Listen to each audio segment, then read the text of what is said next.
Bueno, bienvenidas, bienvenidos a un nuevo Pampa Chronic. Estamos con Diana Sebo, escritora pampeana.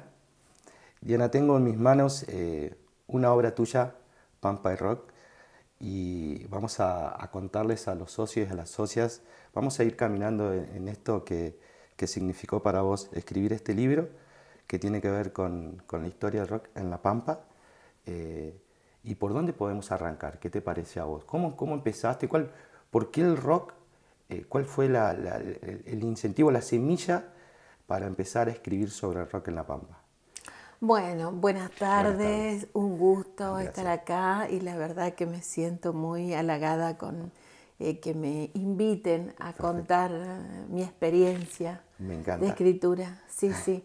Bueno, lo primero que tengo que aclarar que bueno, el libro tiene que ver con lo que son las narrativas juveniles, las Perfecto. acciones de los jóvenes en la sociedad pampeana. Perfecto. Eso vendría a ser en general. El título por ahí tenía que ser explicitar Perfecto. uno de esos grupos, ¿no? Entonces yo elegí en ese momento el grupo de las bandas de rock. Pero en el libro aparecen las acciones juveniles de grupos literarios de la década del 70, de grupos de chicos que organizaban recitales en la década del 80 y del 90, de otros jóvenes que organizaban rondas poéticas. Entonces, bueno, esa es la intención del libro, ¿no? Perfecto. Reflejar las acciones de los jóvenes en la sociedad pampeana a lo largo de varias décadas, Bien. porque el libro abarca de la década del 60 hasta el año 2000. Bien. Ese vendría a ser la intención, La el intención. objetivo. Eso estamos hablando de las y los jóvenes de esa época. Vos a través de testimonios, a través de archivos históricos, fuiste contando. Ahora, si nos podés comentar, para ver si la historia se repite, para saber también un poco de nuestra historia pasada, para saber dónde estamos hoy, Sí. arrancar con los 60, ¿qué nos podés contar desde esos jóvenes que vos pudiste escribir acá en el libro? En rasgos generales, ¿qué fue esa época de los 60? Yo pude leer un poco con respecto al amor. Sí, esa fue la palabra que me quedó de ese comienzo. ¿Vos qué nos podés contar de los 60? Mira, la década del 60, bueno, la realidad social, política, económica, era muy distinta a la que conocemos ahora, ¿no? Bueno, y lo que se visualiza en el libro también son esos, Bien, los cambios por los cuales va atravesando el ciudadano, en bien, este caso el ciudadano joven, y cómo se vincula de forma diferente. En la década del 60, por ejemplo, los espacios de esparcimiento o de encuentro de los jóvenes eran en los clubes. En bien, esa época se organizaban los bailes en los clubes, bailes familiares. bien, Y a esos bailes familiares asistía toda la familia y las chicas, sobre todo las mujeres, eran acompañadas por sus madres o sus abuelas o por sus tías. bien. Pero las chicas no iban solas al baile. Ok, Cuando yo cuento esto en las escuelas, las chicas, las nenas que tienen 16 años, como los jóvenes de la década del 60, se matan de risa porque no lo pueden creer. perfecto. ¿Está? Porque esa dependencia que tenían de lo familiar, bueno, condicionaba la visita o el ir a un baile. Me encantó. ¿Está? Ese era un detalle. Después el tema de la vestimenta que tenían en la década de 60 era muy formal. Todos los chicos se tenían que vestir con trajes y con corbatas para ir al baile y las chicas con vestidos muy importantes y muy finos que usaban solo para esa ocasión. Era una ocasión muy especial. Sí, muy especial, porque era un momento de encuentro. Perfecto. En otros momentos no, por ahí no había muchos espacios de encuentro. Era una época donde por ahí no eran muchos los jóvenes que elegían ir a la escuela secundaria, Ok, porque la mayoría tenían que trabajar, se dedicaban a trabajar. Y era una época donde estaban los mandatos familiares también. bien, Mandatos familiares, mandatos sociales, que bueno, mandato familiar o social para las mujeres que tenían que dedicarse a las tareas de la casa, casarse, tener hijos, y los varones que si estudiaban tenían que estudiar la carrera que había estudiado, que tenía su padre o que tenía su abuelo, y que era muy difícil romper esos mandatos familiares. Es más, creo que ni se les ocurría. me imagino. Claro. La música que era música alegre que llevaba sería olvidarse de esos momentos de trabajo y era esparcimiento total. El tipo de música era más bailable. Sí, sí, era música bailable. En esa época todavía en los clubes no sonaba el rock and roll. Bien, No, no, no, no. Porque había una convivencia permanente entre la orquesta típica y características que hacían tango perfecto. y los grupos que hacían música de la nueva ola. Bien, Música así de esparcimiento, música divertida, que no tenía demasiado compromiso con la realidad. Esa perfecto. es la música que se escuchaba en los clubes. Todavía no habían aparecido los boliches bailables, porque el primer boliche bailable en Santa Rosa aparece en el año 68, que se llamaba La Cueva de los Violentos y estaba frente al Banco Pampa. Mira ese nombre. Ahí. Sí, sí, porque la Cueva de los Violentos, porque había un grupo de música que eran Los Violentos. Correcto. Entonces ellos abrieron ese boliche y ahí, bueno, empezaron ahí iba la gente joven.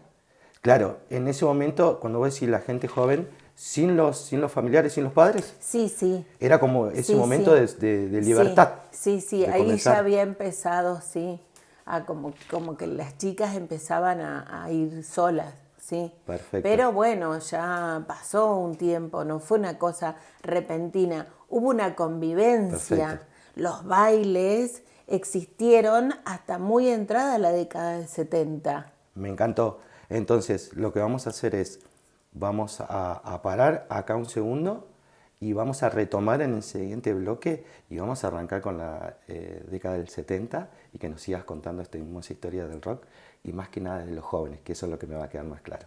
Muchas Dale, gracias. cómo Gracias. no, Gracias. gracias a vos.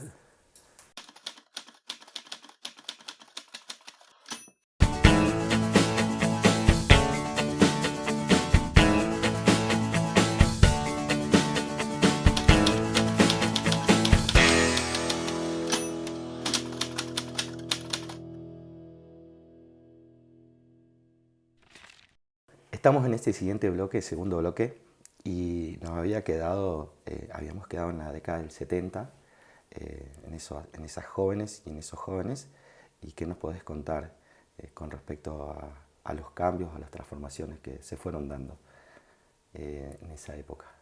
Bueno, en la década de 70, bueno, aparecen las primeras bandas, los primeros grupos, ¿no? Musicales que hacen música beat y de la nueva ola y hacen el rock de Elvis Presley. Ok, Entonces, bueno, y esa música, ¿te imaginas que el rock de Elvis Presley cambió la historia de la humanidad? Y cambió sobre todo esta perspectiva sobre la mirada de los jóvenes, porque a partir de la música de Elvis, los jóvenes incursionan en la sociedad y cambian un montón de cuestiones. Sobre todo cambia la vestimenta del joven. bien, Antes de la historia de la ropa, así es una historia fascinante, que yo por ahí no la puedo dar en detalle. Pero antes de Elvis, por ejemplo, los jóvenes pasaban de usar pantalón corto, porque eran niños, pasaban a usar pantalón largo, porque eran mirá, adultos, a usar ropa de adultos. Y a partir de Elvis empieza a aparecer ropa para jóvenes, para adolescentes. Bien. Y fíjate que la ropa para adolescentes genera pero una explosión y una industria muy poderosa y muy rica y muy rendidora, porque el mercado juvenil es un mercado de consumo permanente. Perfecto. Hoy más que nunca. Fíjate cómo cambió Perfecto. la historia de la humanidad Bien. en ese sentido. Bueno, el tema de estos que empezaron a ser más visibles, más visibilizados socialmente los jóvenes. Pero bueno, a nosotros nos pasa que en la Argentina se produce la dictadura militar. Y hay muchos autores, muchos filósofos que coinciden en esta cuestión de que el joven siempre se ve como un sujeto sospechoso en la sociedad. Bien.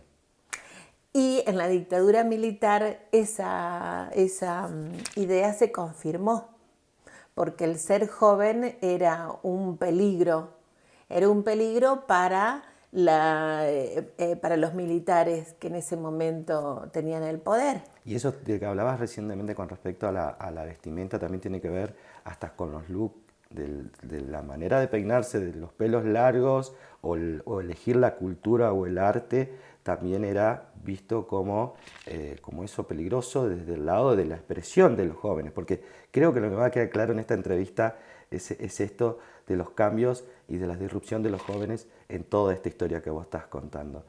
Acá en La Pampa, ¿se percibía eso también? Ese momento gris, si querés ponerle, de la historia. Sí, yo iba hacia ese lugar. Hay un estilo de vestimenta y de ser joven, ¿no? Y bueno, y en la década del 70 ese estilo tenía que ver con el cabello largo en los varones. Claro. Y sí, era muy común que encontraban a un chico, la policía encontraba a un chico a la noche circulando y lo llevaban a la comisaría, no le decían por qué motivo y le cortaban el pelo en la comisaría. Bien. Porque tener el pelo largo era una transgresión Okay. que en ese momento no se toleraba. Perfecto. A mí lo que me interesa rescatar es esta cuestión de por qué el joven es considerado peligroso. ¿Por qué el joven es rechazado? ¿O por qué hay un sector de la sociedad adulta que le teme al joven? ¿Está? Te viene a cuestionar. Exacto. Además, yo digo, en la época de la dictadura militar, y me estoy acordando de la Noche de los Lápices. Claro. ¿Quiénes son los que en la sociedad siempre reclaman, se animan a, denuncian y les cuesta hacerlos callar? Son los jóvenes. Por eso el temor que le tienen a ese grupo de la sociedad, que es el grupo, es un grupo muy valioso para una sociedad, porque son los que vienen con la renovación, vienen con energías, por ahí ven las situaciones de otra forma y con una mirada renovada sobre la realidad. Bien. ¿Está? Y bueno, en la Noche de los Lápices se muestra eso, ¿no? El reclamo de un boleto juvenil, el joven que reclama justicia, nada más. Bueno, y ellos lo pagaron con la vida. Sí. Porque ese tipo de conductas de reclamo no tenía cabida en el proyecto de reorganización nacional. No tenía cabida. Pero Por eso siguieron haciéndolo, se siguieron juntando, obviamente de manera clandestina, por ahí decirlo de alguna manera, juntándose, sale en el libro, porque no solamente habla del rock, como dijiste, hablan de los jóvenes que también se expresaban a través de la escritura, lo que sea, pero bueno, en ese momento acá en La Pampa, vos, ¿cómo lo percibiste ese momento de la dictadura? ¿Estabas enterada de lo que estaba pasando? yo la verdad que no estaba enterada, no sabía. Creo que nadie sabía lo que pasaba, no éramos conscientes. Perfecto. A mí me pasó que en un momento yo tenía 16 años y me había enterado que había salido un libro que se llamaba 100 años de soledad. Yo lo quería leer ese libro y le pregunté a mi profe de literatura en ese momento y ella me dijo, no, sácatelo de la cabeza, una cosa así, ¿no? Sí. Que ese libro está prohibido. Y en ese momento, yo con mis inocentes 16 años, no entendía por qué un libro podía estar prohibido. No me daba cuenta de cuál era el peligro para que un libro se prohibiera. Entonces, eso, más por ahí las censuras de películas, que de eso sí estaba enterada porque yo siempre estuve muy relacionada con los libros y con la cuestión cultural. Me parecía que algo faltaba, había demasiado silencio. Perfecto. En la ciudad. Me encanta. Pero no sabía de la desaparición de personas. Otra cosa que me llamaba la atención y que ahora me acuerdo, que una de mis amigas me dijo que había ellos tenían un amigo en España que les habían hablado por teléfono y que no querían venir para el Mundial del 78 porque acá desaparecía gente y había centros de clandestinos. Y mi amiga decía, pero no puede ser, están re equivocados, porque en Europa las noticias que llegaban de la Argentina eran otras diferentes a las que nos transmitían a nosotros. Entonces, en este momento, Diana, vamos a hacer un pasito más en esta hermosa historia que nos estás contando. En el siguiente bloque vamos a arrancar con la democracia y con esos cambios en esos jóvenes, pero me lo contás en el siguiente bloque. Dale. ¿Te parece? ¿Cómo Gracias. no? Gracias. Sí, con mucho gusto.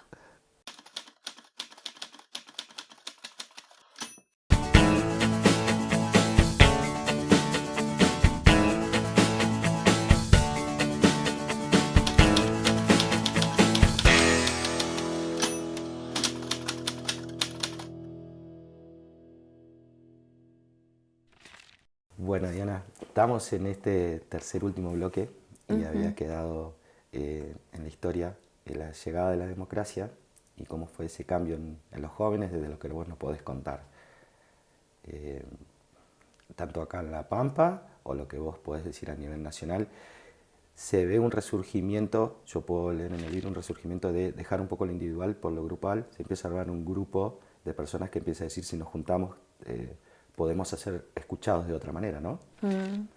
Sí. Hay después de la dictadura militar, es antes de que terminara la dictadura militar, acá en Santa Rosa aparecen los grupos, el grupo Antares, el grupo MAC, que organizan recitales. Perfecto. Y eso sucedió en el año 1981.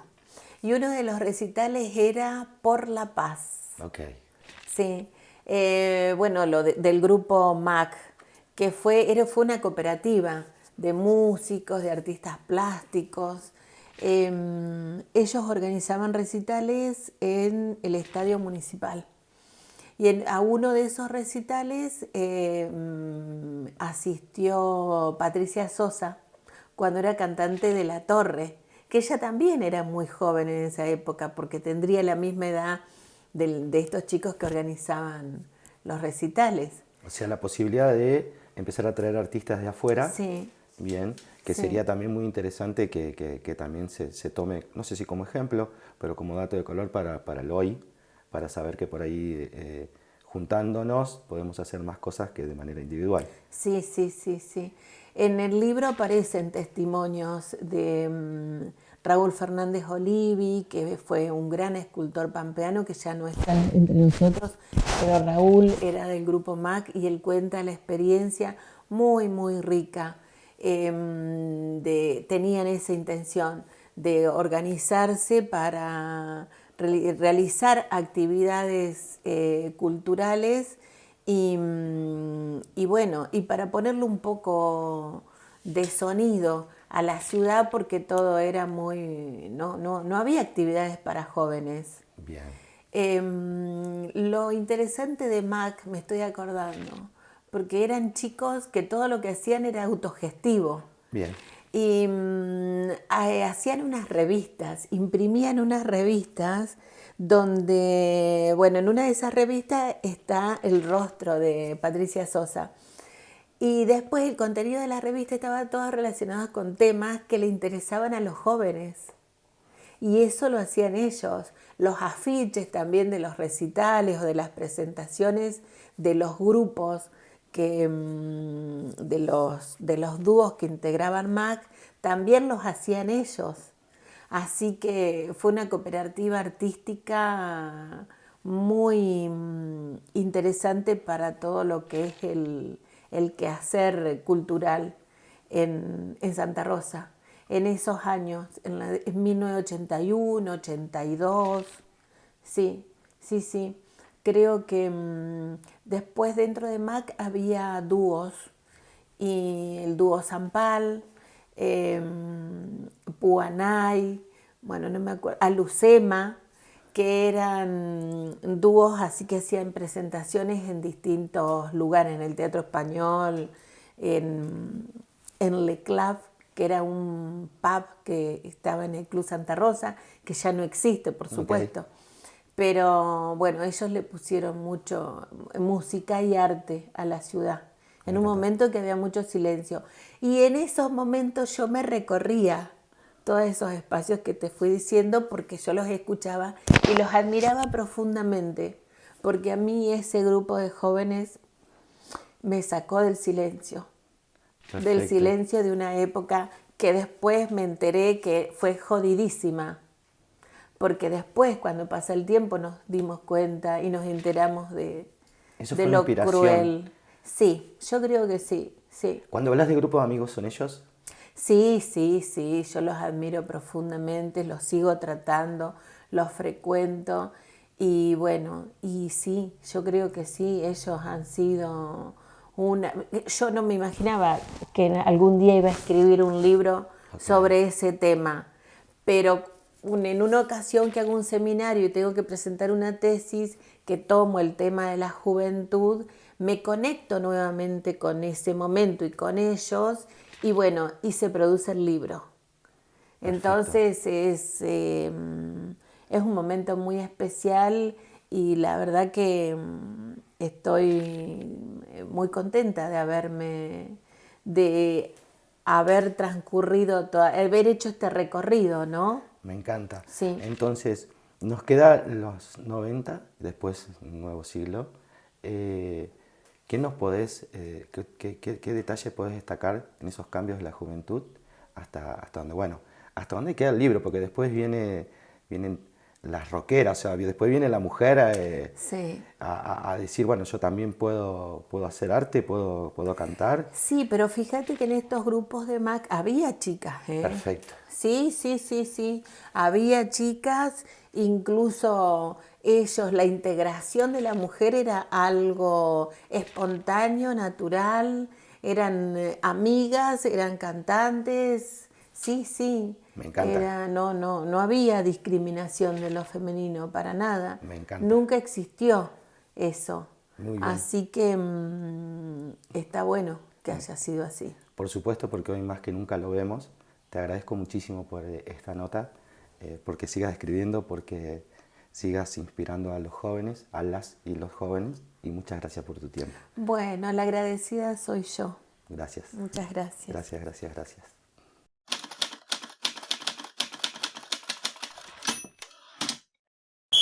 En Pinturerías Rosoto ya ganamos. Empezá a palpitar el Mundial Qatar 2022. Sorteamos combos de camiseta oficial, más pelota, más mascota. Para participar, ingresá a las redes sociales de Rosoto. Escanea el código QR en nuestras sucursales y sumá más chances. Pinturerías Rosoto.